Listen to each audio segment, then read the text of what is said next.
Sisu mayamna aidi aigonda hairakpane ba pan iromba ga nga ataoba ga chapiro haibado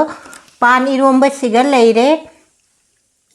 nga ataoba siga leire tunghanbini nga se aidi akhoi sise asam dadi sise terapia haina kauri ko pan iromba se dum aidi pan iromba se morok morok ka hapa ka irolimi ko mayam de lage nga ga pan iromba ga nga se dum mapum moina ilabani mayam se chaminarasi ngasi di pan iromba chage pan iromba se umurok sima hapaga pan irombam ga nga ataobam ga tunghanbi nga do ataoba asam dadi tunghanbi nga se aidi terapia ina kaureba adum bacharage ai pan je phutpa loire mayam singa se ina tawra chage lorakpane ba singa se kg dane sam kun hai ba si se terapia su kaubani manipur sonda jam chana bani singa se tunghanbi hai bra nga se aduni singa se aina tawra chage na kg da mari khak chalai aina kg da lupa champi na laurai mi singa se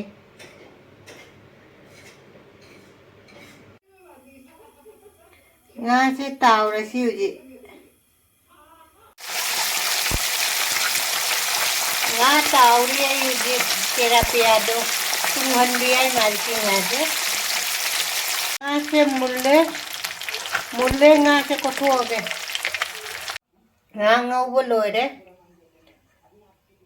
nga ke jim ni ko ke mari khana ke jim heli ngaubo loire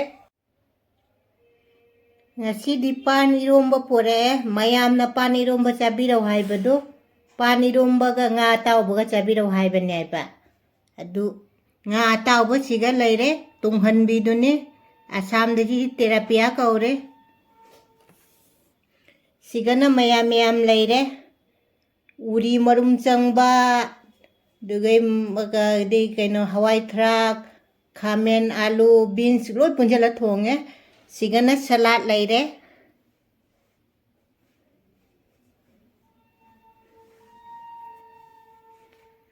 mayam punamak ima indocha kaka ipal iche ibung punamak rekhana hanana khoramjari hana dagi jengbire ba ichini na punamak su ana bachangbira pa ichini na punamak su rekhana hanana thagachari ngasi su mayam na aidi aigonda hairakpane ba pan iromba ga nga ataoba ga chapiro haibado pan iromba siga leire nga ataoba siga leire tunghanbini nga se aidi akhoi sise asam dadi sise terapia haina kauri ko aduga sigana mayan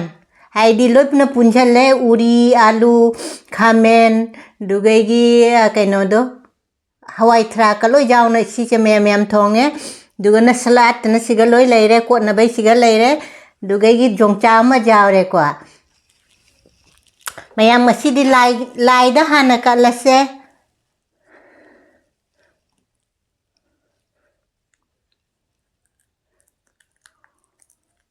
nga su hapage yongchakam su hapage masidi ko na bai su hapasi ko lai da si hapa lai gi siga thamase duga kalase mayam na aidi aigi asoi ba haibirakpadisu mayam ai jamna nungsi ko mayam punamak jamna thagachari mayam na igonda hairakpada si nepkin si se rumal mate ba si nepkin ne ba sangbagi ne ba se ai siga thamme adu mayam cham ichina mayam chamina rasi lai kat khramina ne pan iromba se dum aidi pan iromba se morok ka hapa ka irolimi ko mayam de lage nga ga pan iromba ga nga se dum mapum moina ilabani mayam se chaminarasi ichina punamak charaga hairake how to ngasi di ithon da tare husband gi office leiramina ngasi deidi adum husband je mayam na nungsina aidi jaholo haibane ba adu ai mai chuti lei matam na ne jahol ke ma che camera mamang thok pa khara aidi kaino tawre wangang ba kaino tawda ba ne aduna ne ꯆꯥꯃꯤꯟꯅꯔꯁꯦ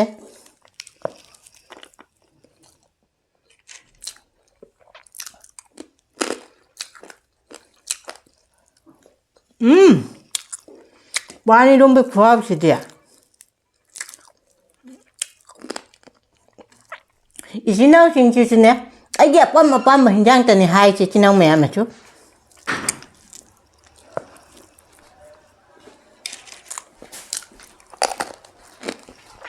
ꯈꯨꯍꯥꯎ ꯆꯥꯗ꯭ꯔꯦ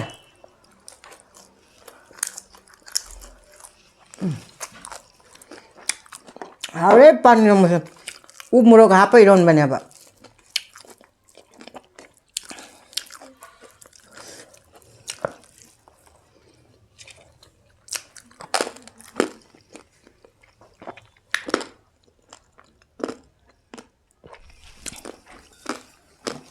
하브로 하울이 싱테이네 하왜 아시리 빤 이런베 구하우시지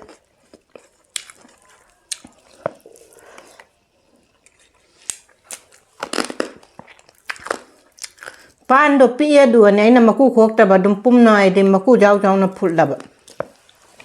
ꯑꯩꯁꯦ ꯈꯣꯛꯄ ꯌꯥꯔꯣꯏꯗꯕ ꯐꯖꯅ ꯍꯥꯎꯋꯦ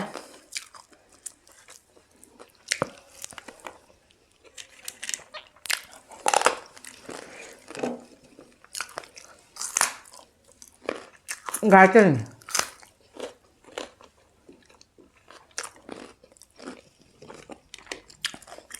ꯊꯔꯣꯏ ꯑꯩꯒ ꯑꯩꯈꯣꯏ ꯏꯄꯨꯔꯣꯏꯕꯒ ꯊꯔꯣꯏ ꯄꯨꯟꯅ ꯆꯥꯃꯤꯟꯅꯧ ꯍꯥꯏꯗꯣ ꯍꯥꯏꯗꯤ ꯁꯤꯒ ꯗꯦꯜꯂꯤꯁꯤꯒꯗꯤ ꯐꯪꯉꯔꯣꯏ ꯑꯩꯈꯣꯏ ꯌꯨꯝ ꯊꯣꯛꯇꯣꯔꯦ ꯍꯥꯏꯕ ꯌꯨꯝꯗ ꯊꯣꯛꯄ ꯌꯨꯝꯗ ꯑꯣꯏꯅ ꯑꯗꯨꯝ ꯆꯥꯔꯛꯑꯒꯦ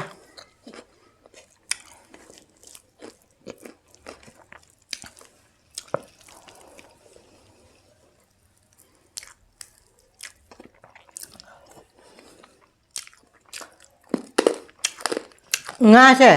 ꯑꯩꯗꯤ ꯇꯨꯡꯍꯟꯕꯤꯁꯦ ꯉꯥ ꯃꯔꯤꯅ ꯀꯦꯖꯤ ꯑꯃ ꯍꯦꯜꯂꯦ ꯑꯗꯨ ꯀꯦꯖꯤꯗꯅꯦ 120 ꯍꯥꯏꯌꯦꯕ ꯑꯩꯅ ꯍꯥꯏꯕ ꯀꯦꯖꯤ ꯑꯃ ꯂꯧꯒꯦ ꯂꯨꯄꯥ 100ꯗ ꯍꯥꯏꯅ 100ꯗ ꯂꯧꯔꯛꯏꯅꯦ ꯃꯌꯥꯝ ꯌꯥꯏ ꯅꯠꯇ꯭ꯔ ꯑꯗꯨ ꯑꯣꯏꯗꯤ ꯀꯦꯖꯤꯗ ꯂꯨꯄꯥ 100ꯗ ꯅꯠꯇ꯭ꯔ ꯉꯥ ꯌꯣꯟꯕꯁꯤꯡꯗꯣ ꯍꯥꯏꯗꯤ ꯑꯩꯈꯣꯏ ꯉꯥ ꯂꯧꯕꯅꯤꯅ ꯑꯩꯈꯣꯏꯗꯤ ꯌꯥꯝ ꯉꯥꯗꯣ ꯂꯧꯔꯦꯕ ꯑꯗꯨꯅ ꯈꯪꯅꯩꯌꯦꯕ ꯃꯣꯏꯗꯣ ꯍꯥꯏꯕꯗ ꯑꯗꯨꯝ ꯇꯥꯊꯣꯛ ꯇꯥꯁꯤꯟꯁꯦ ꯑꯃꯗꯤ ꯆꯥꯗꯦ ꯑꯃꯈꯛꯇꯤ ꯉꯥ ꯌꯣꯟꯕꯅꯤꯅꯦꯕ ꯑꯃꯗꯤ ꯃꯃꯟꯗꯣ ꯍꯥꯏꯈꯤꯗꯨꯒ ꯃꯨꯛꯅ ꯑꯗꯨꯝ ꯂꯩꯌꯦꯕ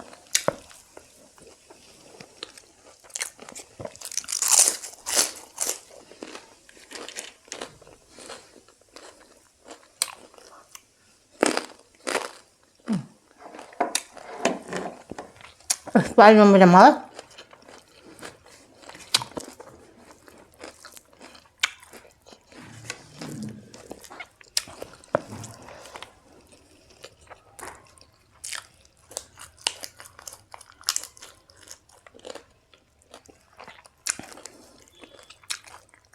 ꯌꯨꯝ ꯆꯠꯂꯒꯅꯦ ꯀꯩꯅꯣꯒꯁꯦ ꯄꯦꯟꯅ ꯆꯥꯎꯔꯒꯦ ꯌꯣꯡꯆꯥꯛꯀ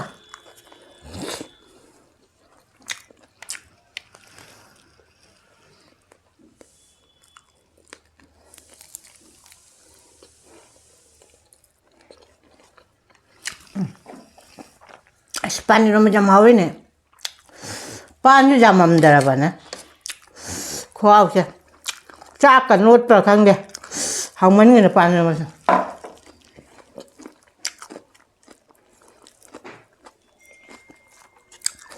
ꯌꯣꯡꯆꯥꯛ ꯐꯪꯗꯅꯅꯦ ꯌꯣꯡꯆꯥꯛ ꯃꯥꯟꯕꯤꯁꯤꯅ ꯌꯣꯡꯆꯥꯛꯅꯦ ꯈꯜꯂ ꯆꯥꯏꯕ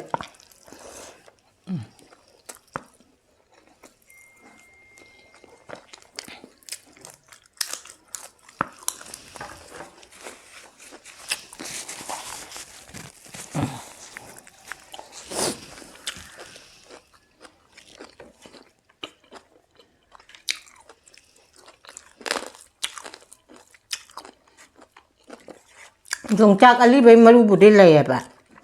ꯌꯣꯡꯆꯥꯛ ꯑꯅꯧꯕꯩꯗꯨꯒꯤ ꯈꯨꯍꯥꯎꯗꯨꯅ ꯈꯨꯍꯥꯎ ꯑꯃꯅꯤꯅ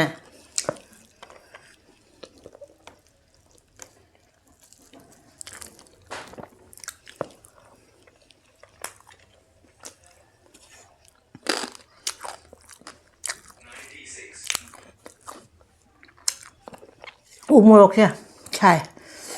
이러면서. 하우디 하우라, 만나 묵시는 하우라.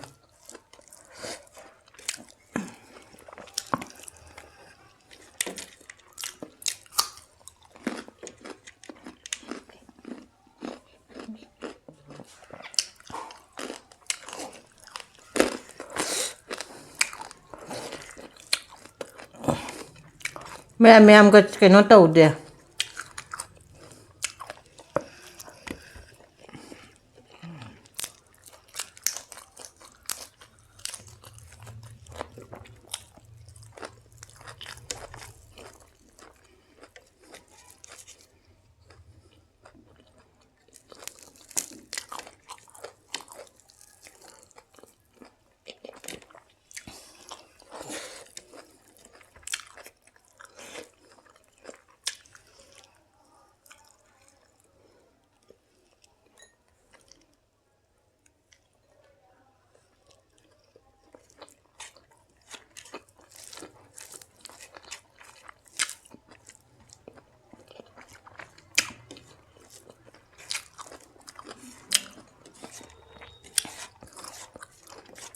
Mẹ em mà chỉ đi chắc khăn nốt ta đấy. Ôi là nào? Ôi là nào? Chắc cái nào bầu đâu.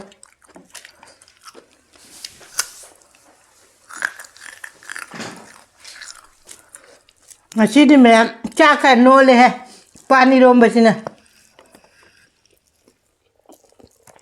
Kuau chata na hao Paan. Heke kuau chata na hai. Hao kuau jam na hao ra ba.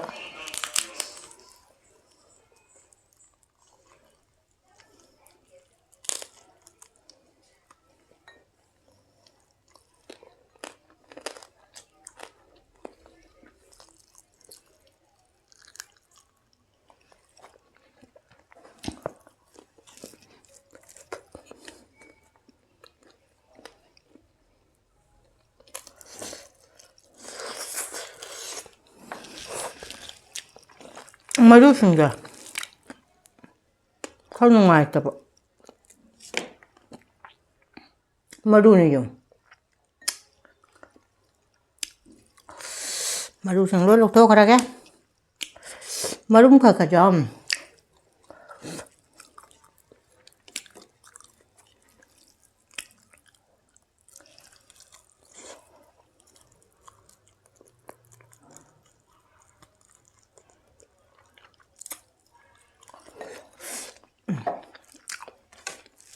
Mà cua kiểu cái nó này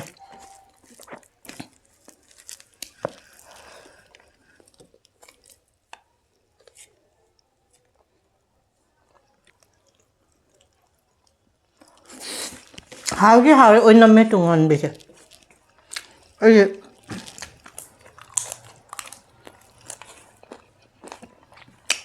mẹ em chấm trà xem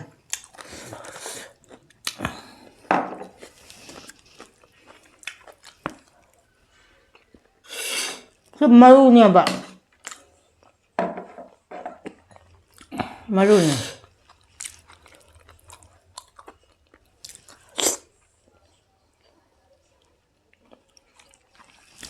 kamen kasi na makuok chow hap chali ba mẹ chưa hỏi nè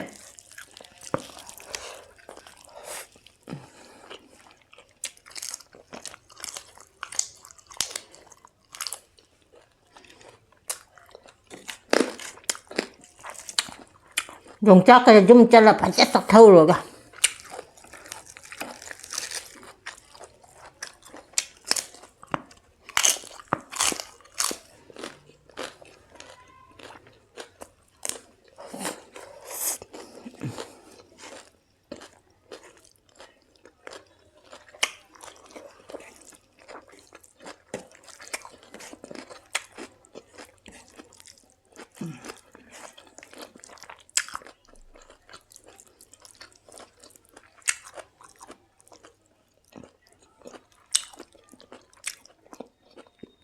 yongchak man biar di bam jom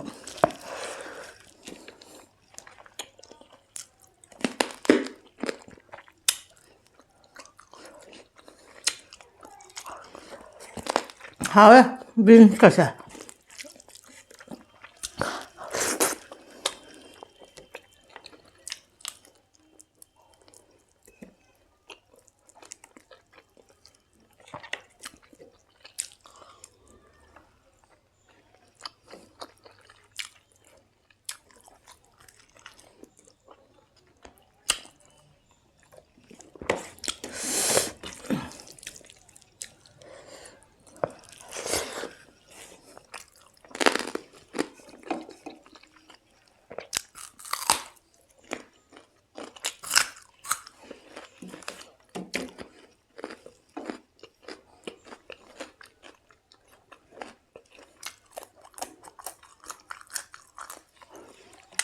mua 시간에 가져서 짜라 khara kuchu khara phadana be gaja chai me che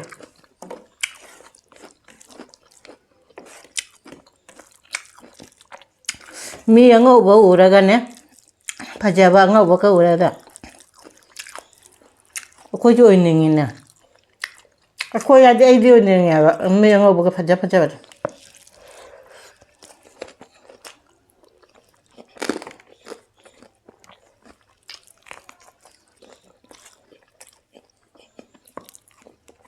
aku chỉ lại nè aku ya ai chứ lại nè máy đâm xem bi ra khá chắc cái phải ra lạc te na tôn cái tụm tắc tao nó mà mít cái tao lao vào đó adu cái xem bi lạc te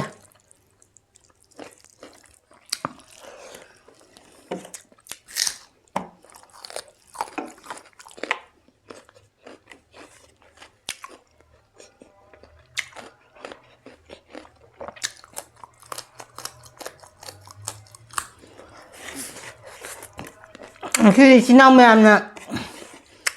Paan eromba cari Paan eromba mau gue kuam sang no lengan tidur hangunnya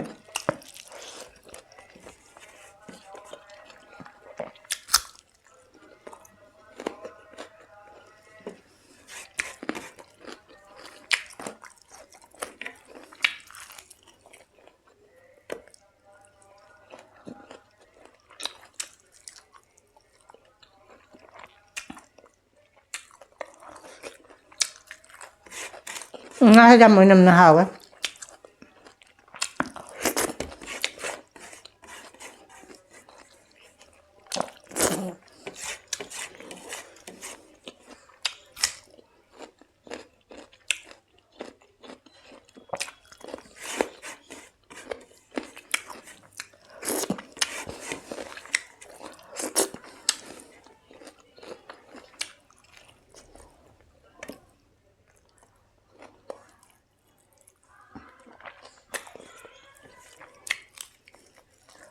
malu